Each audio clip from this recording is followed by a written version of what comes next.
Welcome to today's deep dive. We're going to be talking about the JFK assassination, but from a pretty unique angle. Yeah, a very unique angle. We're going to be looking at a couple of articles from a 1991 issue of the Third Decade Journal. And just the combination of these two articles, I think, is going to lead to some pretty interesting discussion. Yeah, it's a really intriguing pairing. So the first article is all about children's biographies of JFK, specifically how they dealt with the assassination. Right. And the second article is about potential evidence of body tampering after the assassination. Wow. So we're going from picture books to conspiracy theories all in one deep dive. It's quite a range. Yeah, but I have a feeling this could actually give us some really good insights about how history is shaped and, especially for young audiences. Absolutely. So let's start with the children's literature. What kind of biographies did this 1991 survey actually look at? So they looked at 8 different biographies of JFK, and most of them were published right after the assassination happened. And the article points out that you can really see how these authors were grappling with how to explain this monumental, tragic event to children. Yeah, I remember reading a few of those biographies when I was a kid. I bet it was a tough balance to strike. How much detail do you give? How do you even begin to explain something so complex to a young audience? Exactly. And the article highlights that there were actually a lot of inconsistencies in how these biographies even presented just the assassination itself. Oh, really? Yeah, some of them were very straightforward, just stating outright that Lee Harvey Oswald was the assassin. Okay. While others use much more cautious language. How interesting. Like referring to him as the suspected assassin. Okay. Or even some of them even mention unanswered doubts about the whole thing. Unanswered doubts in a children's book. That's pretty bold, especially for that time period. Right. And you have to remember, this was less than 30 years after the assassination happened. Oh, yeah, that's true. So the Warren Commission report was still being hotly debated, Right. And alternative theories were gaining a lot of traction. So I think it makes sense that some authors would have felt really uncomfortable, presenting a definitive account, especially to young readers. That makes sense. So it wasn't just a question of who did it, but also how much to even tell. Exactly. And the article also brings up how certain major events in JFK's presidency were kind of glossed over or even completely left out in some of these biographies. Like what?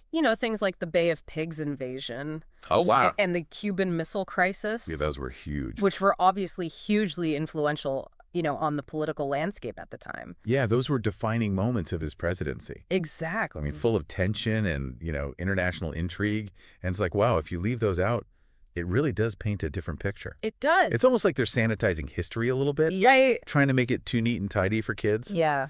It kind of makes you think about, how we teach history to young people in general. Sure. If you simplify things too much, do you risk leaving out really crucial context? Yeah. And how does that end up shaping a child's understanding of the past? You know what I mean? Absolutely. I mean, if you're giving them a foundation, but that foundation is shaky or incomplete, then everything that gets built on top of it is going to be affected. Right. And that's actually something we'll explore further when we get to the second article about the evidence tampering. Okay.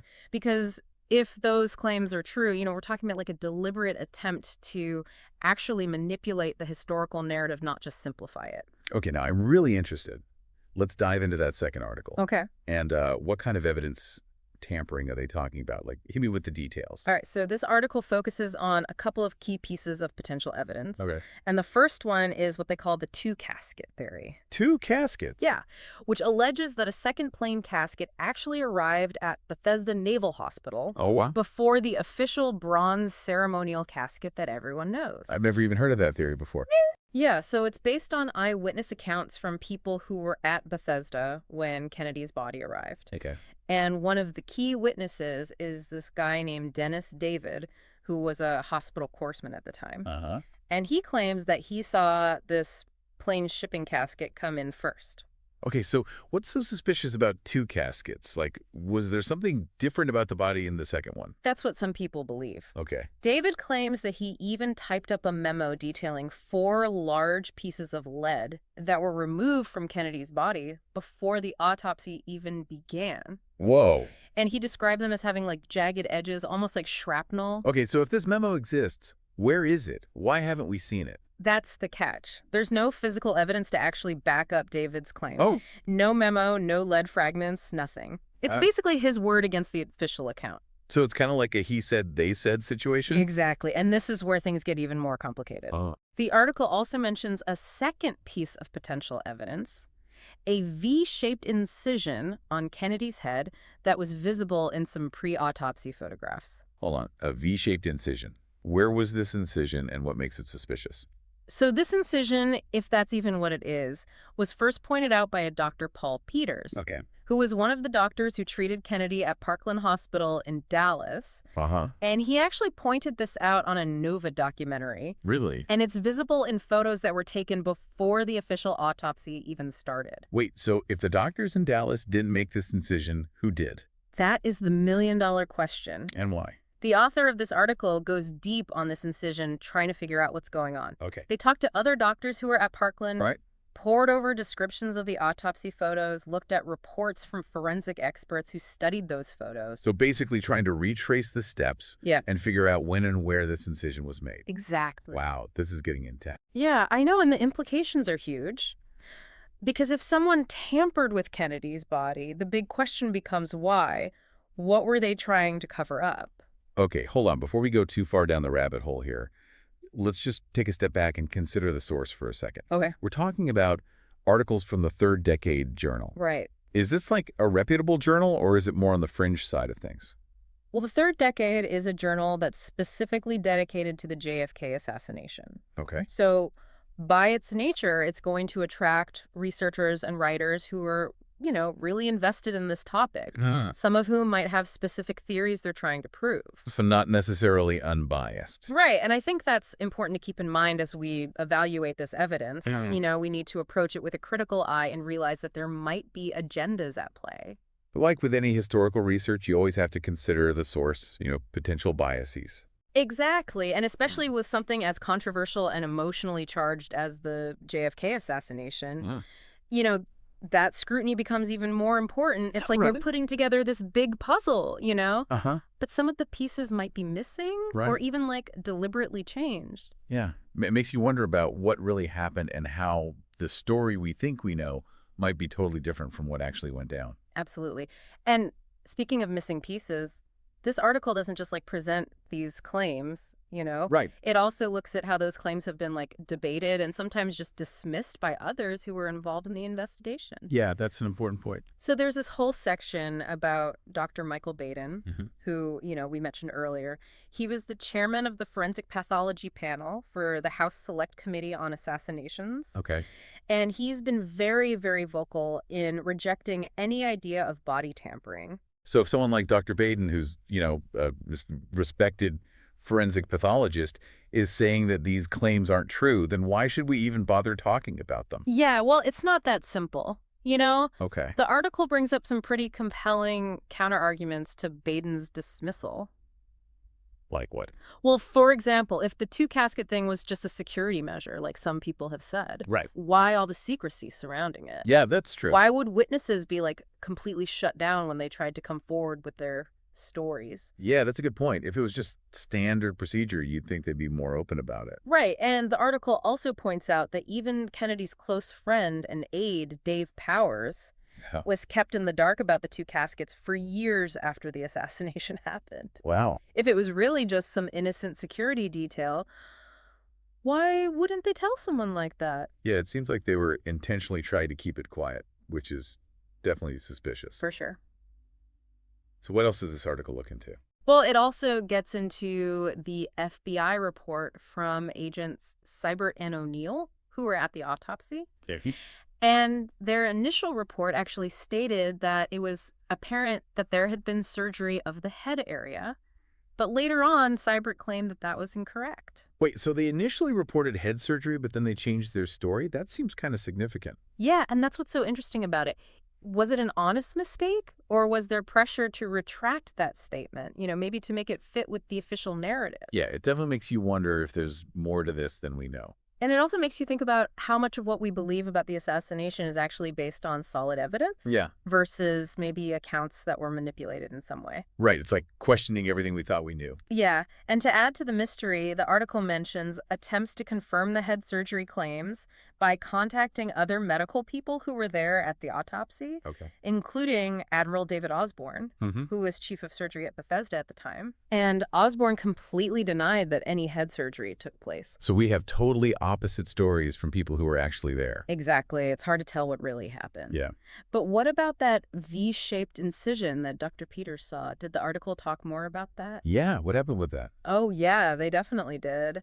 Despite the denials from some of the medical people, the article keeps coming back to that incision as like a major piece of evidence. Yeah. The author makes a pretty strong argument that this incision shows up in photos taken before the official autopsy even started. Right. Which totally goes against the official story. So if the photos show an incision that wasn't there when Kennedy's body got to Bethesda, right, that means someone messed with the body, right? That's exactly what it suggests. Okay. And to make their case stronger, the author actually reached out to some of the doctors who treated Kennedy at Parkland, including Dr. Peters, specifically asking if they had seen this V-shaped mark. It's smart to go right to the source. What do those doctors say? Well, out of the 8 doctors who responded, 3 of them independently said it looked like an incision. And 2 of those specifically thought it happened during the autopsy. Wow. The other doctors said they didn't notice it at Parkland. So there are different opinions, but the fact that multiple doctors are calling it a surgical incision does make you think that maybe something happened to Kennedy's body between Parkland and Bethesda. Right. It's not just one person's interpretation. Yeah. And this is where the article starts to tie things back to that first article, about children's literature and how historical narratives get shaped. Right. Because even if we can't say for sure that tampering occurred, just the fact that these claims exist and the inconsistencies in the official story, they make us think about how history gets presented and who gets to decide what we believe. That's a really interesting connection. So we're not just talking about the details of the assassination. Right. But like bigger questions about how we understand history and how those stories are constructed. Exactly. And the article ends with this really thought-provoking line. Some witnesses can be wrong about some things, but every witness can't be wrong about everything. It's like a challenge to look at all the evidence together, even when individual accounts might be flawed or contradictory. Right. So it's like we have all these puzzle pieces, and even if some don't fit quite right, the overall picture they create still suggests that there might be more to the story. Exactly. And I think that's really the core of historical research. We're always looking for new info, re-examining old evidence, and trying to make sense of the past. Right. And sometimes the most unexpected things, like children's books or stories from people who were there decades ago, they can offer new perspectives and challenge our assumptions. Maybe lead us closer to the truth. Exactly. That's like a reminder that history isn't set in stone. Yeah. It's a story that's always evolving. And it's our job to question what we know and be open to learning more. Absolutely. It's about embracing all the complexities of history and recognizing that finding the truth is a journey, not like a final destination. Man, this has been a wild ride. Yeah. We started with children's books about JFK, and now we're like deep in these conspiracy theories about body tampering. I know, right? Who knew these two things could be so connected? It's really fascinating how those two articles end up coming together on this basic idea. What's that? History is a story, and those stories, whether it's on purpose or not, can be shaped and changed to fit certain perspectives. That's true, and it makes you think about, our responsibility as people who are interested in history. We can't just accept everything we hear. No, especially with something like the JFK assassination. Exactly. Right. So what should we be doing? I think it's about having a healthy sense of skepticism. Not in a cynical way, but in a way that makes us look for evidence and consider different viewpoints and realize that what we think we know about the past can always change. So we're not just sitting back and absorbing information. Right. We have to be actively involved in figuring out what we believe about history. Exactly, because we all have our own experiences and biases and things we already believe. Yeah. And those things definitely affect how we understand the past. Okay, so let's wrap this up. Okay. What are the big takeaways from this deep dive? What do we want our listeners to remember? Well, from that first article about the children's books, I think the main point is how powerful those early stories are. Okay. Even simple versions of history can really stick with us and shape how we see things. Right. It's like building a house. Uh-huh. If the foundation is messed up, Yeah. the whole house is going to have problems. Exactly. So as we learn more about history, Right. we should always go back and look at those early stories we were told and see if they were biased or incomplete. For sure. And from that second article about body tampering, Yeah. we're reminded that even with something as famous as the JFK assassination, Right? there are still so many unanswered questions and conflicting stories, and the chance that important information was hidden or even changed. It makes you realize that to find the truth, Yeah. sometimes you have to question what the authorities are telling you. Exactly. And that brings us to our final thought for our listeners. Okay. We've been talking about JFK, but Right. these ideas about how history is told, interpreted, and what counts as evidence, they apply to everything. Yeah, that's a good point. So as you explore any historical event, Okay. think critically, be open to different opinions, Yeah. and never stop questioning what you think you know. Because history is like an ongoing conversation. It is. We're all part of it, and we can all help shape how that story is told. I like that. Thanks for joining us on this deep dive. Yeah. Thanks, everyone. We hope it's given you some new things to think about and maybe inspired you to keep digging into the mysteries of history.